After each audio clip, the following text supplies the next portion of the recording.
Prime Minister of Fiji and Pacific Islands Forum Chair, Honorable Josiah Voreqe, Bainimarama. Madam Vice President of the United States of America, Honorable Kamala Harris. Honorable leaders and ministers, distinguished representatives of our Blue Pacific. My name is Manu Tupo Rosen, Director General of the Pacific Islands Forum Fisheries Agency, and I'm the Master of Ceremony for this event. We begin this morning's proceedings with a verse from the book of Isaiah, chapter 58, verses 6 to 12. Then your light will break forth like the dawn, and your healing will quickly appear. Then your righteousness will go before you, and the glory of the Lord will be your rear guard.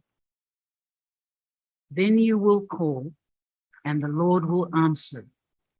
You will cry for help, and he will say, "Here am I."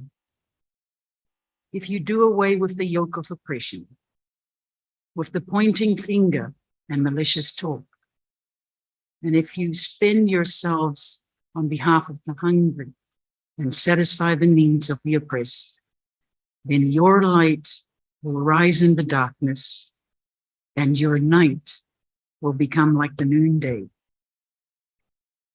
The Lord will guide you always. He will satisfy our needs in a sun-scorched land and will strengthen your frame. You will be like a well-watered garden, like a spring whose waters never fail.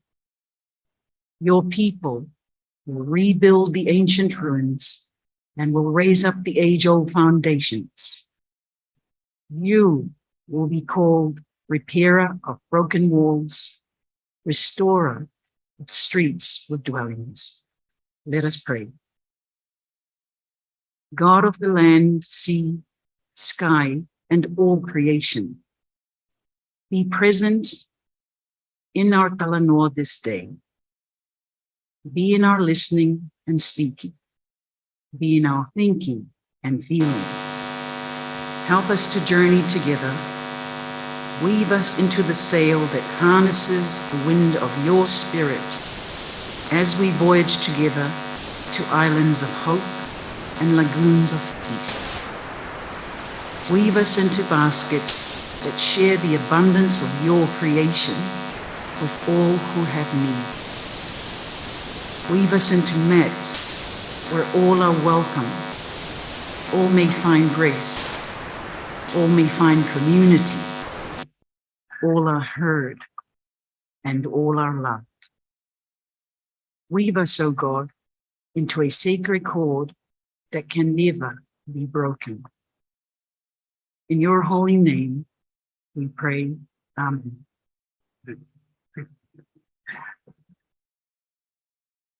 Honorable leaders, our tuna fisheries are of great importance to our region, economically, socially, and culturally. It is also of significance globally, given we supply over half of the world's tuna. And the story of tuna fisheries management by our members is a positive one, with all four main tuna stocks being biologically healthy and fished at sustainable levels. The multilateral tuna treaty between the Pacific Island countries and the United States of America has been a significant part of that story since its beginning 34 years ago. The Tuna Treaty provides access for U.S. vessels to fish in the waters of the Pacific Island parties in exchange for valuable economic and development assistance from the United States, and provides an avenue for broader cooperation. Over the past 18 months, our member countries have been renegotiating the Tuna Treaty with the United States as current arrangements are due to expire at the end of this year. This morning, we're gathered to mark a milestone in those negotiations following the active engagement of our Forum Fisheries Ministers with the United States under the leadership of our ministerial chair, the Minister of Fisheries of Fiji, Honorable Simi Koroi Lavisai.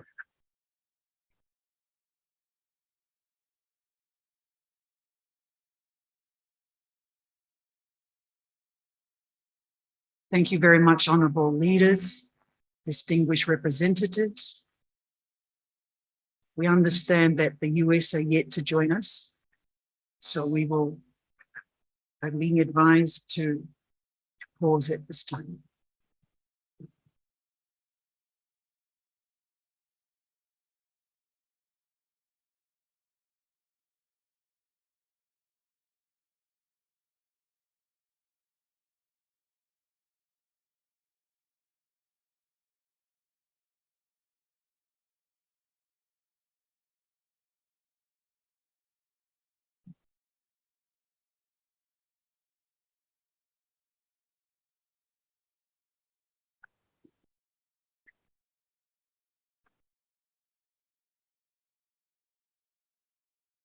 It is a great honor to invite the Prime Minister of Fiji and Chair of the Pacific Islands Forum, the Honorable Josiah Voreqe Bainimarama, to introduce and welcome everyone. Thank you.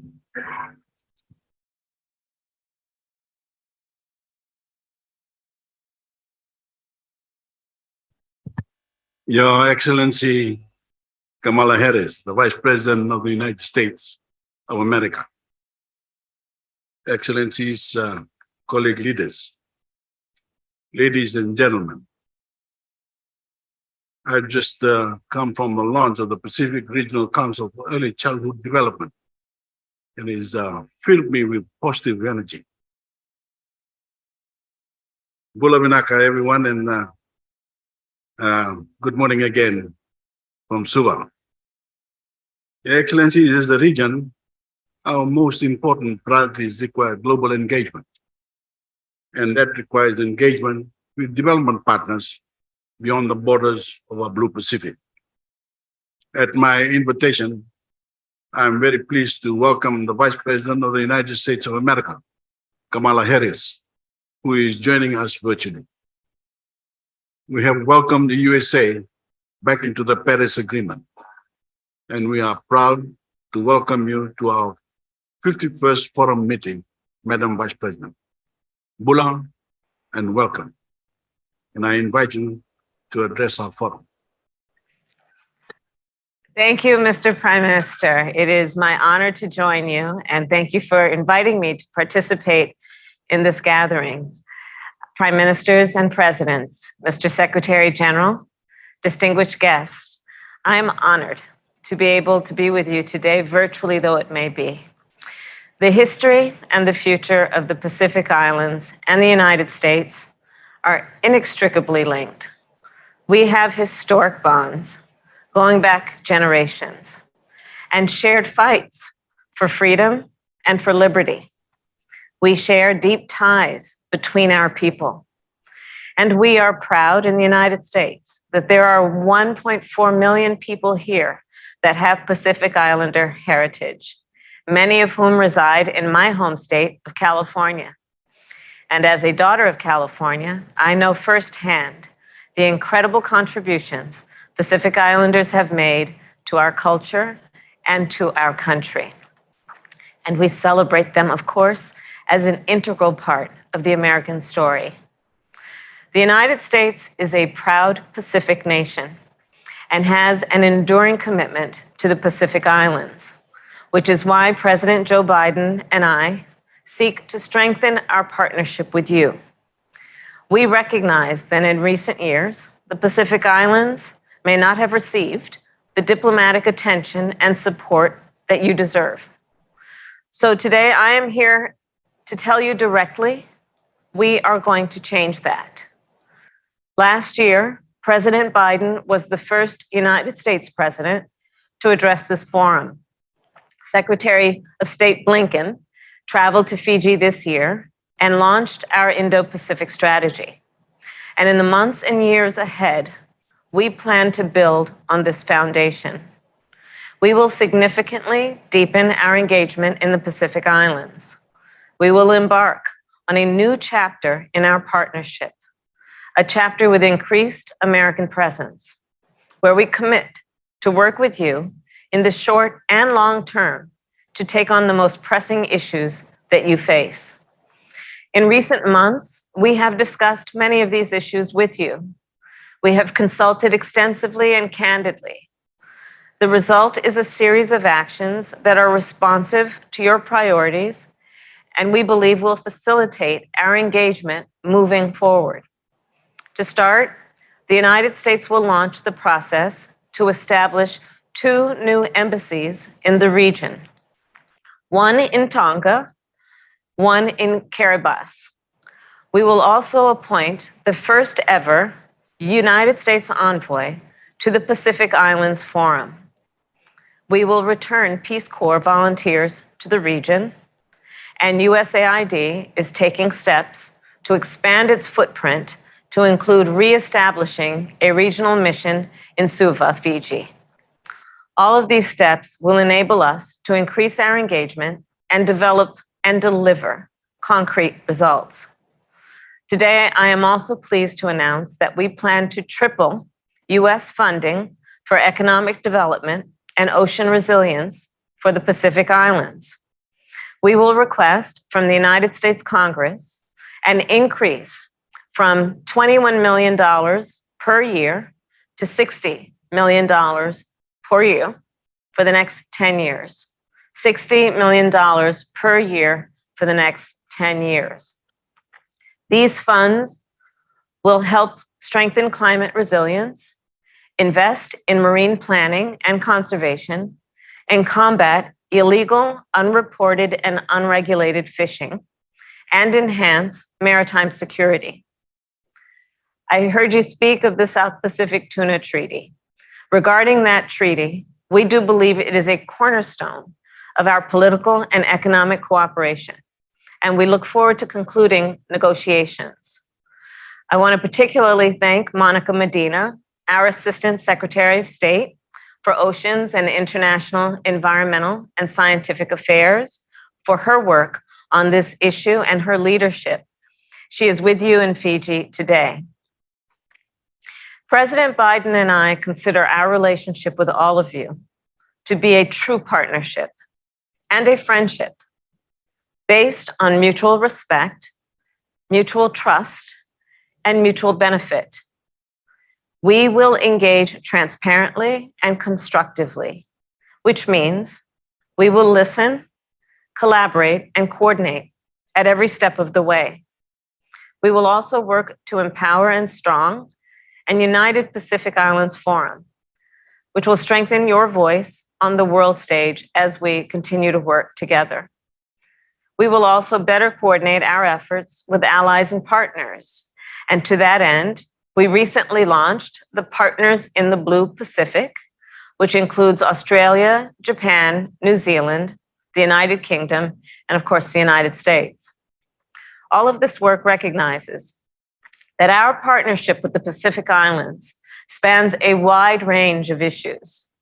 With respect to the climate crisis, for example, you are on the front lines of an existential crisis for our entire planet, but you are on the front lines. And the world's emissions have had an outsized impact on your nations. The evidence, of course, is that sea levels are rising.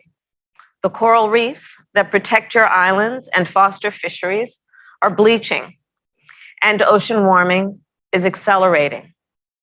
This is why, as we work with the world to reduce emissions, we will continue to partner with you to build resilience, support adaptation, mobilize climate finance, and ensure sustainability of fisheries and marine resources. We also intend to expand our overall economic relationship with you. As part of that, we will pursue infrastructure projects that are sustainable, high quality, climate friendly, and very importantly, that do not result in insurmountable debt. We will continue to stand with you to address the COVID-19 pandemic and work with you to prepare for the next one. We will also continue our leadership combating illegal, unreported, and unregulated fishing, because we know that it devastates fisheries and coastal states like yours. We also want to build on our existing work together with regard to food security, with regard to maritime security, education, and disaster relief. All of this work together presents an extensive agenda, but each of these issues is incredibly important to this region and to the United States. And there is one last principle that I believe must guide our work.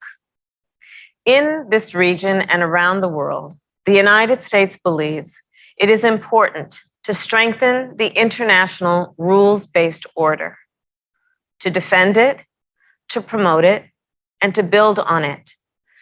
These international rules and norms have brought peace and stability to the Pacific for more than 75 years.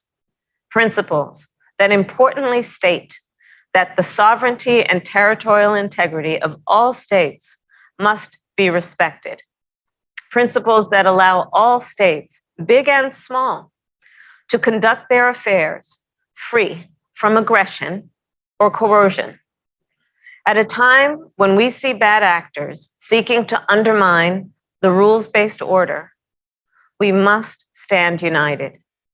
We must remind ourselves that upholding a system of laws, institutions, and common understandings, well, this is how we ensure stability and indeed prosperity around the world.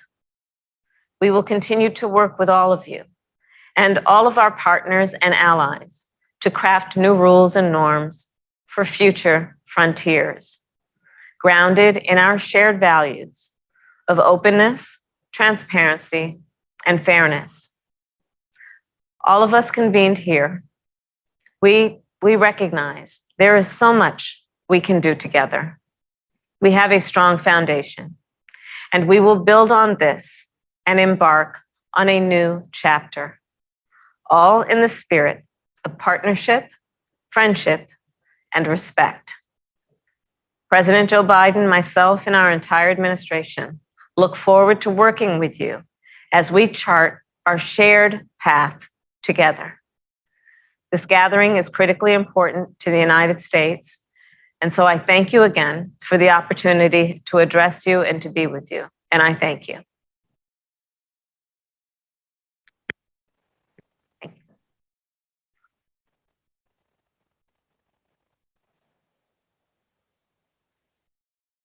Thank you, Madam Vice President, Honorable Kamala Harris. I warmly invite the Prime Minister of Fiji and Chair of the Pacific Islands Forum, the Honorable Josiah Voreqe Bainimarama, to deliver his remarks.